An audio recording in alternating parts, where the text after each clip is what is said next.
Cooking with Trisha রান্নাঘরে আজকে আমি হাজির হয়েছি।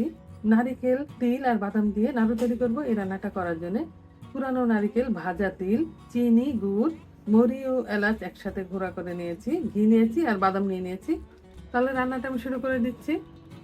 নাড়ু তৈরি করার জন্য প্রথমে আমি 1 টেবিল চামচের মতো ঘি দিয়ে দিব। এবার দিয়ে দিব, এখানে আছে এলাচ আর মরিয়াম গুঁড়া করে নিয়েছি 1 চা চামচের মতো। দিয়ে দিব এখানে 3 কাপের মতো নারকেল কুড়ানো, মানে কুড়ানো নারকেল। যে কাপ দিয়ে আমি চিনি মেপেছি ওই কাপ দিয়ে আমি নারকেল মেপেছি। এবার দিয়ে দিব, এখানে আছে 2 কাপের মতো চিনি আর 1 কাপ আখের গুড়।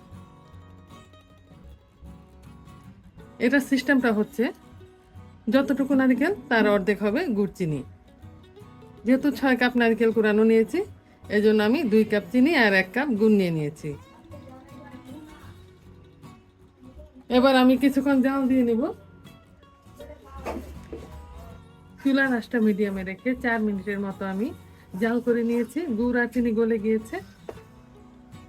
আরো কিছুক্ষণ জাল করে আমি আঠালো ভাব, মানে যখন পাক চলে আসবে তখন নাড়ু তৈরি করার জন্য প্রস্তুত করে নেব।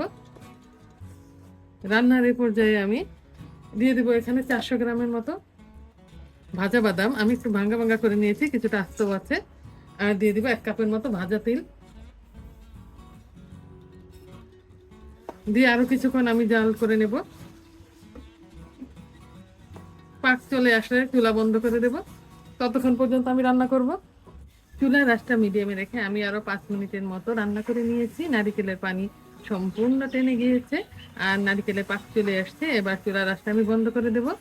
বন্ধ করে একটু ঠান্ডা করে নিয়ে তারপর আমি নাড়ু তৈরি করে দেখাচ্ছি।